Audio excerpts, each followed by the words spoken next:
कहानी की शुरुआत में हमें दो दोस्त एमा और लीना दिखाई जाती है, जो कि अपनी एक दोस्त की डेस्टिनेशन वेडिंग को अटेंड करने के लिए एक आइलैंड गई समुद्र के बीचों बीच। सब कोई बहुत खुश है, शादी बहुत अच्छे से होती है। एमा और लीना बहुत इंजॉय कर रहे, लेकिन उन बेचारों को पता नहीं कि यहाँ पर कुछ ऐसा होगा जो इनकी जिंदगी हमेशा के लिए बदल देगा। क्या होगा वो सब्र रखिए, थोड़ी देर में सब कुछ पता चलेगा। एमा और लीना वेडिंग को एंजॉय कर रहे, लेकिन तभी एमा की मुलाकात एक आदमी से होती है जिसका नाम है मंडेल। वो दोनों एक दूसरे से बात करते हैं और धीरे धीरे मंडेल एमा को और एमा मंडेल को दोनों एक दूसरे को पसंद करे। जहाँ पर एक तरफ एमा उसे बताती है कि वो हॉस्पिटल में नर्स है, वहीं मंडेल एमा को बताता है कि पहले वो बोट पे काम करता था न्यूयॉर्क, शिकागो, लेकिन फिर वहाँ उसका दिल नहीं लगा। तब उसने ये फैसला किया कि वो यहाँ पर आएगा, इस आइलैंड पे काम करेगा समुद्र के बीचों बीच। और आज उसकी एक बोट है और वो यहाँ पर आए हुए टूरिस्ट को गाइड करता है, उन्हें समुद्र में लेके जाता है, खास करके अपनी फेवरेट जगह शार्क सेंचुरी। ये सुन के एमा डर जाती है। तब मंडेल उसे समझाता है कि शार्क खतरनाक नहीं होते, वो भी तब हमला करते हैं जब उन्हें ऐसा लगता है कि खतरा उनके आसपास है,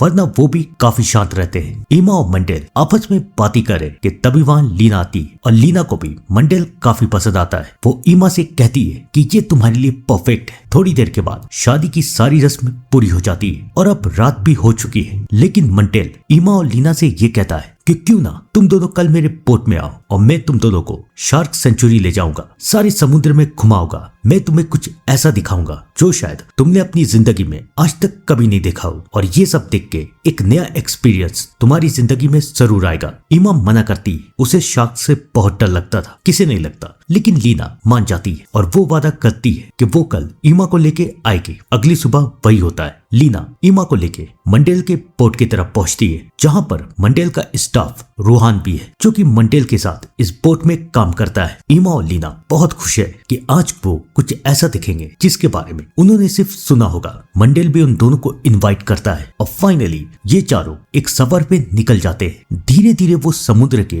बीच में पहुंचते जाते हैं और अब एमा और लीना को थोड़ा थोड़ा डर लग रहा है, और लगे भी क्यों ना, बात है ही शार्क की, एक ऐसे प्रेडिएटर की जो कभी भी कुछ भी कर सकता है और पानी में रह के शार्क से दुश्मनी कोई नहीं कर सकता। वो दोनों मंडेल से पूछती है कि ये शार्क खतरनाक तो नहीं। तब मंडेल उन्हें समझाता है कि जैसा कि मैंने तुम्हें पहले भी बताया कि शार्क तब तक हमला नहीं करती जब तक उन्हें ये नहीं लगता कि कोई उनका शिकार करने के लिए नहीं आया। शार्क सब कुछ महसूस कर सकती है, तो अगर उसे ऐसा लगा कि तुम शिकारी हो तो वो फिर कुछ भी कर सकती है, तुम्हें मार सकती है, तुम्हें खा सकती है। तो इसलिए जब वो आसपास हो तो ऐसा बिहेव मत करो कि तुम शिकारी हो, क्योंकि अगर तुमने ये गलती की तो अंजाम बस एक ही होगा, एक खौफनाक और दर्दनाक मौत। मंडेल की ये बातें सुन के लीना और एमा दोनों डर रही, लेकिन मंडेल उन्हें समझाता है कि डरने की कोई बात नहीं, मैं हूं ना, मेरे होते हुए तुम दोनों को कुछ नहीं होगा। खैर फिर मंडेल उन लोगों को दिखाता है कि देखो वही लाइन है जहाँ पर सारी शार्क्स आती है, यहाँ पर वो लोग आती है अपना शिकार करने, छोटी मछलियों को खाने, और अब हम उन्हें खाना खिलाएंगे। मंडेल एमा को खाने की बाल्टी देता है और कहता है कि इसे फेंको। डरते डरते एमा भी वैसा ही करती है और एक शार्क आके चुपचाप से वो खाना खा रही। मंडेल एमा से कहता है कि शार्क के फिन को छुओ। पहले तो एमा मना कर रही है, लेकिन बाद में मंडेल के समझाने के बाद वो मान जाती है। उसने अपनी जिंदगी में पहली बार शार्क को छुआ था। सब कुछ बहुत अच्छा चल रहा है ना, खुश, कोई खतरा नहीं। लीना भी वीडियोस बना रही है, रिकॉर्डिंग कर रही है, किसी को नहीं लग रहा है कि कुछ होगा। आपको भी ऐसे ही लग रहा है, सब्र रखिए, थोड़ी देर में सब कुछ बदल जाएगा। अब वो लोग यहाँ से लौटने की तैयारी करे, लेकिन तभी एक शार्क वहाँ पर आती है और उनकी बोट से टकरा जाती है। रोहान डर जाता है और रोहान बार बार उस शार्क पे हमला कर रहा है। ये देख के उस शार्क को और भी गुस्सा आता है और वो बार बार उनके ऊपर हमला करी। मंडेल रोहान को रोकता है, उसे समझाता है कि ये सब मत करो, ऐसा करने से तुम उसे गुस्सा दिला रहे हो। रोहान मान जाता है और थोड़ी देर के बाद वो शार्क भी वहां से चली जाती है। लेकिन अब हालात बिगड़ चुके थे, क्योंकि उस शार्क ने बोट का मोटर खराब कर दिया और यहाँ तक कि बोट में छेद भी हो चुका है। धीरे धीरे करके पानी बोट में भरता जा रहा है और अब ये देख के एमा और लीना दोनों डर रही है। वो लोग समुद्र के बीचों बीच है, तो दूर दूर तक मोबाइल का कोई सिग्नल नहीं। हाँ, यहाँ पर रेडियो काम जरूर करता है। मंडेल भी समझ चुका था कि अब हालात काबू से बाहर निकल चुके हैं। वो रेडियो से मदद मांगता है कि प्लीज हमारी मदद कीजिए, प्लीज हमारी मदद कीजिए, लेकिन दूर दूर तक सुनने वाला कोई भी नहीं। रेस्क्यू टीम तक उनका मैसेज जा ही नहीं रहा, क्योंकि सिग्नल यहाँ पर बिल्कुल खराब है। एमा और लीना डर रहे, वो लोग चिल्ला रहे, अब क्या होगा, क्या हम लोग मर जाएंगे? शार्क दोबारा आ गई तो हम लोग क्या करेंगे? मंडेल समझ जाता है कि इन लोगों को बचाने की जिम्मेदारी उसी के सर पे। वो इधर उधर दिखता है तो उसे दूर एक छोटा सा टापू नजर आता है। अब उसे ये खतरा उठाना पड़ेगा। वो ईमा और लीना को समझाता है कि मैं पानी में जाऊंगा, तैर के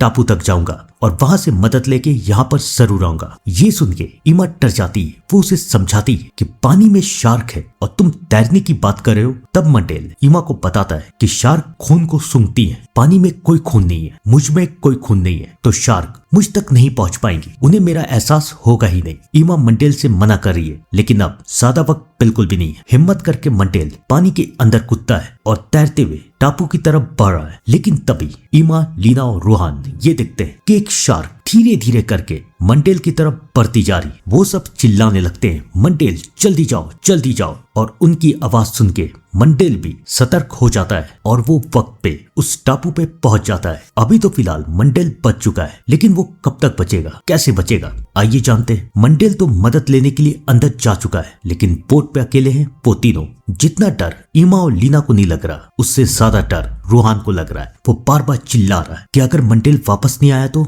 अगर वो हमें छोड़ के चला गया तो, अगर उसके आने से पहले शार्क ने हमें मार दिया तो क्या होगा, क्या होगा। ईमा उसे समझाती है कि तुम बोट में मंडेल के साथ काम करते हो तो तुम इतना डर क्यों रहे हो। तब रोहान उन्हें अपनी कहानी सुनाता है कि कई साल पहले वो अपने दोस्तों के साथ बोट में काम करता था और एक दिन उनका सामना शार्क से हुआ और उस शार्क ने रोहान के दोनों दोस्तों को मार दिया। किसी तरीके से रोहान अपने आप को वहां से बचा के लाने में कामयाब हुआ, लेकिन अब उसे शार्क से डर लगता है। ये बहुत खतरनाक होते हैं, ये कभी भी कुछ भी कर सकते हैं। ये कहानी सुन के ईमा और लीना दोनों को डर लग रहा है। अब उन लोगों की सिर्फ एक ही उम्मीद थी, मंडेल। और वहां दूसरी तरफ मंडेल टापू में तो पहुंच चुका था, लेकिन दूर दूर तक कोई भी नहीं है, ना कोई इंसान, ना ही कोई मदद। लेकिन फिलहाल उसकी किस्मत थोड़ी सी अच्छी थी, क्योंकि उसे वहां पर एक छोटी सी बोट मिलती है। डूबने को टिंके का सहारा ही काफी होता है। तो मंडेल वो बोट लेके उन तीनों तक पहुंचता है। ईमा और लीना बहुत खुश है कि फाइनली मंडेल उन्हें बचाने के लिए आ चुका है, लेकिन रोहान अभी भी डरा हुआ है कि बोट बहुत छोटी है, कौन पहले जाएगा और कौन नहीं। मंडेल वहां पहुंचता है और सबको कहता है कि बोट में इतनी जगह है कि ईमा और लीना यहाँ से जा सकते हैं। पहले वो लोग वहां जाएंगे और किसी को ढूंढेंगे और मदद के लिए यहाँ भेजेंगे। ईमा और लीना मान जाते हैं, लेकिन रोहान को अभी भी डर लग रहा है। वो कहता है नहीं,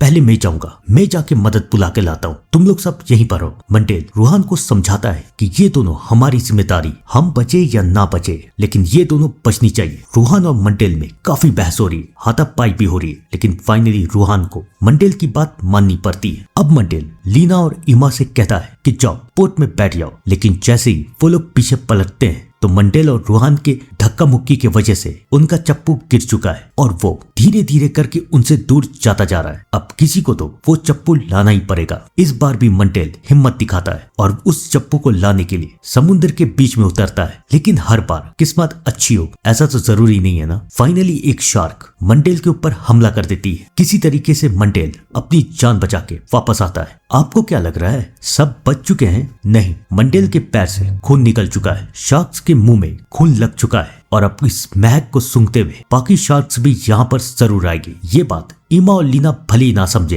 लेकिन रोहान ये बात समझ चुका है। मंडेल ईमा और लीना को चिल्लाता है कि यहाँ से जाओ, क्योंकि थोड़ी देर में यहाँ पर पूरे शार्क आ जाएंगे। लेकिन इससे पहले वो दोनों निकल पाते, वो लोग ये देखते कि रोहान बोट को लेके वहां से जा रहा है। अब बचने के लिए ईमा और लीना को भी मेहनत तो करनी ही पड़ेगी। वो लोग पानी में कूदते हैं, रोहान को रोकने की कोशिश करते हैं, लेकिन वो रोक नहीं पाते। ईमा तो वापस मंडेल के पास चली जाती है, लेकिन लीना बार बार रोहान को रोकने की कोशिश कर रही है। रोहान लीना पे हमला करता है और लीना का भी खून निकल जाता है। और जैसा कि हम लोगों को पता है कि अगर खून निकला तो बाकी खून बचेगा नहीं। शार्क उस खून को भी सूंघते हुए वहां पर आ जाती है, लीना के ऊपर हमला कर देती है। किसी तरीके से लीना भी बोट तक पहुंच जाती है। अब उस बोट पे लीना, मंडेल और ईमा है, जिसमें से लीना और मंडेल दोनों घायल है, दोनों का खून निकल रहा है। बोट डूबती जा रही और रोहान छोटी बोट से वहां से निकल चुका है और वो आइलैंड पहुंच के भाग जाता है। ईमा को पता था कि रोहान कभी मदद नहीं बुलाएगा, क्योंकि अगर वो ऐसा करेगा